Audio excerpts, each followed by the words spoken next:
Good morning, all of you. Welcome to online class. Today, we will be teaching you human health and disease, यानी मानव स्वास्थ्य और रोग। Class 12th B1 subject biology. आज हम आपको पढ़ाएंगे स्वास्थ्य एवं रोग क्या है। सबसे पहले अच्छा स्वास्थ्य क्या है।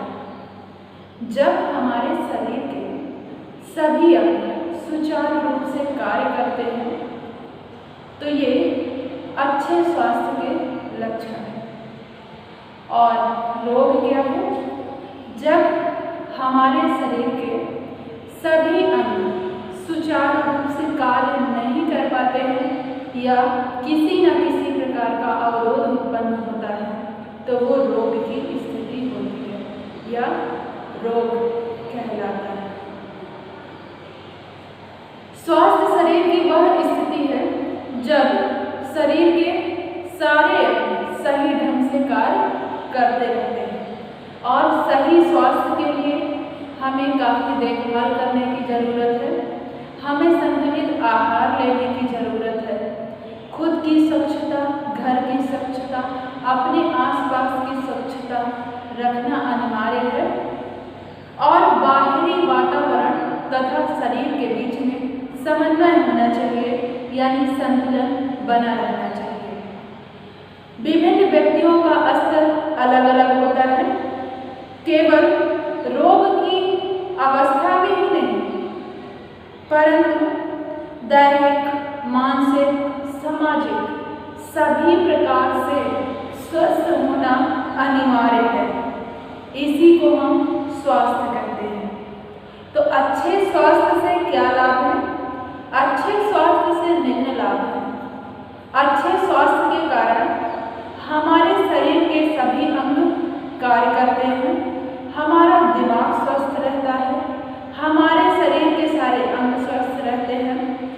और स्वास्थ्य लोगों को अनुकूलन बढ़ाता है, व्यक्तिगत प्रसन्नता बढ़ाता है और शिशु तथा मातृ दर में कमी आती है। स्वस्थ व्यक्ति सभी प्रकार की जिम्मेदारी लेने और उन्हें पूरा करने की क्षमता रखता है। अधिक कार्य क्षमता की उत्पादन बढ़ती है और वह ज़्यादा से ज़्यादा कार्य को कर सकता है। अच्छे स्वास्थ्य के लाभ ये हैं। स्वास्थ्य को कैसे अच्छा रखा जाए? स्वास्थ्य को अच्छा रखने के लिए निम्न उपाय हैं। सबसे पहला, संतुलित आहार। संतुलित आहार क्या है? संतुलित आहार का मतलब है सभी पोषक तत्व युक्त मौजूद, यानी जिस भोजन में सभी पोषक तत्व मौजूद होते हैं उन्हें हम संतुलित आहार कहते हैं। संतुलित आहार करने से हमारा दिमाग, हमारा शरीर सब स्वस्थ रहता है और सही ढंग से कार्य करता है। कुपोषण एवं अतिपोषण से बचना। हमें कुपोषण से बचना चाहिए। हमें कुपोषण का शिकार नहीं बनना चाहिए। कुपोषण कब होता है? जब हमारी बॉडी में पोषक तत्वों की कमी होती है, तब हम कुपोषण का शिकार हो जाते हैं। इसलिए हमें सभी पोषक तत्व युक्त भोजन ग्रहण करना है जिससे कुपोषण से बचा जाए। व्यक्तिगत स्वच्छता। व्यक्तिगत स्वच्छता का अर्थ ये है प्रतिदिन नहाना चाहिए, कपड़े साफ सुथरे पहनना चाहिए और घर को स्वच्छ रखना चाहिए, बिस्तरों को स्वच्छ रखना चाहिए। ये है व्यक्तिगत स्वच्छता। नियमित व्यायाम। हमें नियमित एक्सरसाइज करते रहना चाहिए, योग करते रहना चाहिए, जिससे हमारे शरीर में स्फूर्ति उत्पन्न होती है और उसमें एनर्जी का समावेश होता है। और अपने आसपास की स्वच्छता, पास पड़ोस की स्वच्छता, स्कूल की स्वच्छता पर विशेष ध्यान देना चाहिए, जिससे किसी भी प्रकार के बैक्टीरिया, वायरस उत्पन्न न हो जो कि रोगों को फैलाते हैं। हमें भोजन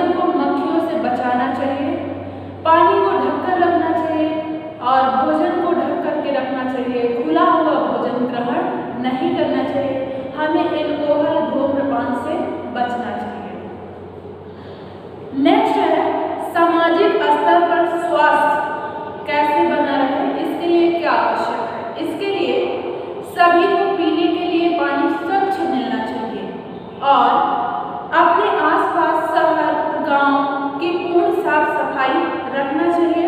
अपशिष्ट पदार्थों का समुचित शीघ्र निपटान करना चाहिए, जिससे कि इनमें मच्छर, मक्खियाँ, जो भी बैक्टीरिया, वायरस हैं, इनके बढ़ने की संभावना रहती है। इसलिए आप ऐसी स्थिति ना उत्पन्न करें या फिर अपशिष्ट पदार्थों को इधर उधर ना फैलाएं, गंदगी ना फैलाएं, जिससे इनके उत्पन्न होने की संभावना बढ़ जाती है।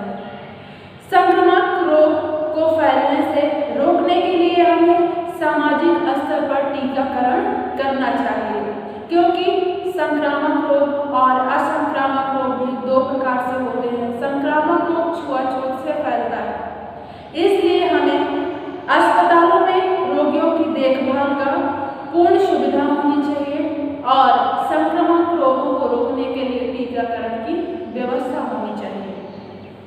रोग क्या है?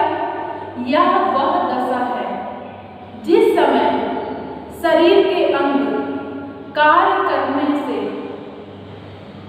अवरोधक महसूस करते हैं या किसी भी प्रकार की गतिरोध उत्पन्न हो जाता है, वो रोग की दशा कहलाती है। जैसे कुपोषण है, आनुवंशिक अव्यवस्था है, रोगाणुओं द्वारा संक्रमण, इन सब के कारण ही हमारी दैहिक और शारीरिक क्रियाकलाप, मानसिक दशा, ये सब असंतुलित हो जाती है। यही रोग की दशा है। जिन रोगों को पहचाना जा सकता है, मनुष्य के अस्वस्थ होने का पता भी चल जाता है। रोगों के प्रकार कितने हैं? रोगों के दो प्रकार हैं। एक है जन्मजात रोग, इसे आनुवंशिक विकार भी कहते हैं, और दूसरा है उपार्जित रोग। तो जन्मजात रोग क्या है, यानी आनुवंशिक विकार क्या है? ऐसे रोग जो हमें माता पिता से, यानी पीढ़ी दर पीढ़ी वो रोग स्थानांतरित होते रहते हैं, वो आनुवंशिक विकार कहलाते हैं। जैसे मधुमेह, हीमोफीलिया, दांत कोशिका अरक्तता। उपार्जित रोग क्या है? ये रोग जन्म के बाद किसी न किसी कारण से उत्पन्न हो जाते हैं, जैसे संक्रामक रोग और असंक्रामक रोग। संक्रामक रोग के अंतर्गत क्या है? जैसे नजला, जुखाम, फ्लू, मलेरिया, यक्ष, गोनोरिया, सिफिलिस आदि ये वायरस, बैक्टीरिया, कवक के द्वारा फैलते हैं। ये छुआछूत से एक संक्रमक की बीमारी है। इनको उत्पन्न ना होने दिया जाए, इसीलिए स्वच्छता का विशेष ध्यान दिया जाना चाहिए। असंक्रामक रोग, ये रोग एलर्जी, कैंसर आदि जो एक व्यक्ति से दूसरे व्यक्ति में नहीं फैलते हैं, इन्हें असंक्रामक रोग कहते हैं। जैसे कुपोषण संबंधी, एलर्जी, कैंसर, अपभाषित रोग जो आपके ही लापरवाही के कारण ये उत्पन्न होते हैं। जैसे कुपोषण, अगर आप पोषण युक्त भोजन नहीं ग्रहण करेंगे तो आपको कुपोषण हो जाएगा। ये छुआछूत की बीमारी नहीं है। आप जो भी लापरवाही करेंगे ये सिर्फ आपको ही भुगतना पड़ेगा।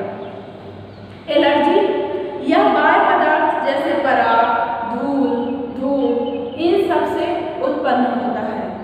अपभाषित रोग जैसे हृदय रोग है, रूमेटिक हृदय आदि, इस तरह के रोग होते हैं। कैंसर मानसिक अव्यवस्था व धूम्रपान आदि से कैंसर रोग होता है। संक्रामक रोग जो सूक्ष्म जीवों द्वारा फैलता है, वो है विषाणुओं के द्वारा फैलने वाले रोग। क्या है? खसरा, रेबीज, पोलियो, चेचक, टाइफाइड, पीला ज्वर, ये सब वायरस के द्वारा फैलते हैं।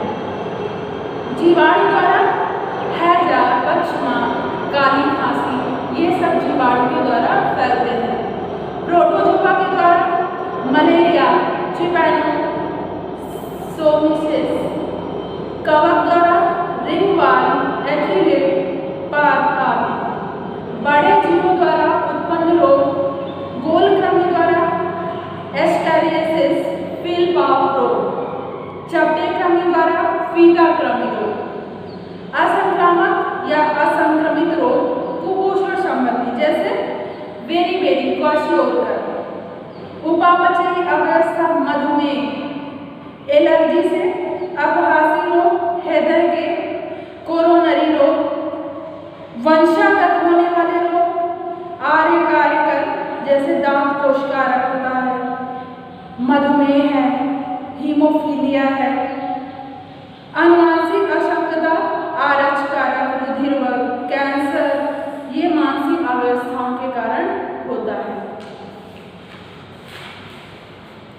रोगाणु अथवा रोगजनक किसे कहते हैं? अनेक रोग वायरस, जीवाणु, कवक, प्रोटोजोआ इन सबके द्वारा उत्पन्न होते हैं। इन रोगों को उत्पन्न करने वाले जीवों को ही रोगजनक कहते हैं, यानी रोगाणु कहते हैं। लुई पाश्चर ने रोगों का रोगाणु सिद्धांत प्रस्तुत किया। रॉबर्ट कोच ने 1876 में एंथ्रेक्स मरने वाले मवेशियों के शरीर में शलाका के समान जीवाणुओं को देखा और ये जीवाणु होते ही हैं ऐसे। सन 1884 में कोच ने रोगाणुओं द्वारा उत्पन्न होने वाले रोगों के बारे में बताया। उन्होंने बताया किसी रोग के रोगाणु उस रोग से ग्रस्त सभी जंतुओं के शरीर में होने चाहिए। रोगाणु को रोगग्रस्त जंतु से अलग करके कृत्रिम संवर्धन माध्यम से वृद्धि करना संभव होना चाहिए। स्वस्थ जंतु के शरीर में संवर्धन माध्यम से रोगाणुओं को निवेश करने पर उस रोग के लक्षण प्रकट होने चाहिए। नेक्स्ट हेडिंग है संक्रामक रोगों का संचारण। रोग निम्नलिखित विधियों द्वारा संक्रमण के रिजर्वायर के स्वस्थ मनुष्य में कैसे संचालित होते हैं, यानी ये छुआछूत से कैसे फैलते हैं। जैसे प्रत्यक्ष संचारण, ये निम्न प्रकार से होता है। जैसे संपर्क द्वारा, एक दूसरे को छूने से संक्रामक रोग फैलते हैं। और सूक्ष्म बिंदुओं द्वारा या वायु द्वारा, जैसे हवा चलती है तो बैक्टीरिया, वायरस जो भी है एक दूसरे में पहुंच जाते हैं। मृदा के संपर्क द्वारा, जंतु के काटने के द्वारा, जैसे मच्छर, खटमल आदि। माता द्वारा, गर्भ को प्लेसेंटा द्वारा, रक्तदान द्वारा, ये सब प्रत्यक्ष संचारण है। और परोक्ष संचारण यह निम्न प्रकार से होता है। संदूषित भोजन जल द्वारा, संदूषित कपड़ों, बर्तन, दरवाजों के हैंडल आदि के द्वारा, गंदे हाथों व गंदी अंगुलियों के द्वारा। अब नेक्स्ट हेडिंग है रोगजनता। रोगजनक जीव द्वारा शरीर में उत्पन्न विकारों के निम्नलिखित कारण है। रुधिर कणिकाओं या अन्य किसी ऊतक का क्षतिग्रस्त होना, परपोषी के भोजन के उपयोग द्वारा, परपोषी के शरीर में विषैले पदार्थों के द्वारा, इस तरह से रोगजनता होता है। अब संक्रमण रोगों का नियंत्रण कैसे किया जाए? जो ये छुआछूत से होने वाले रोग हैं, प्रत्यक्ष या परोक्ष रूप से उनको रोका कैसे जाए? क्योंकि ये संक्रामक रोग छूत के कारण एक महामारी का रूप रख लेती है। इसका नियंत्रण एवं निवारण बहुत ही आवश्यक है। पहले लोगों का विश्वास इसमें कोई खास नहीं था, लेकिन आज के समय में देखा जा रहा है। इसलिए सबसे पहले व्यक्तिगत स्वच्छता, लोगों से थोड़ा दूरी बनाएं। अपने शरीर को प्रतिदिन स्वच्छ रखें, साफ सफाई रखें और प्रतिदिन नहाएं। पीने के लिए स्वच्छ पानी का उपयोग करें और साग सब्जियां को अच्छी तरह धुल के बनाएं। जन स्वच्छता, नालियों को ढक करके रखें, अपशिष्टों को ढक करके रखें और जलाशय, कुंडों, मल कुंडों की समय समय पर सफाई करें। मच्छरों से बचने के उपाय, घरों के कूलर की नियमित सफाई करें। पानी के गड्ढों और दलदली स्थानों को मिट्टी से ढक दें। घरों के समय समय पर कीटनाशी दवाइयों का छिड़काव करें और सोते समय मच्छरदानी का प्रयोग करें। यानी किसी भी तरह से आप असावधानी ना बरतें। आपको सावधान रहना ही होगा, क्योंकि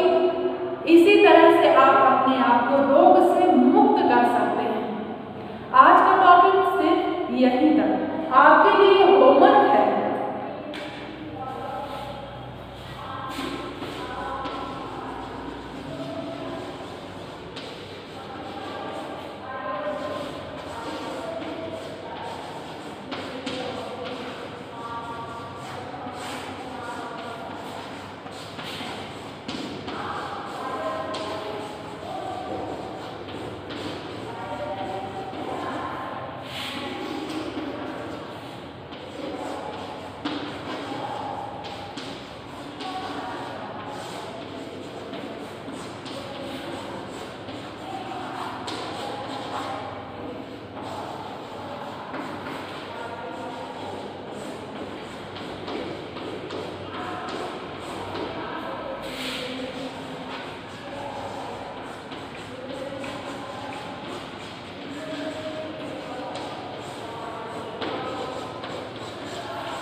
आपके लिए होमवर्क है, स्वास्थ्य एवं रोग क्या है।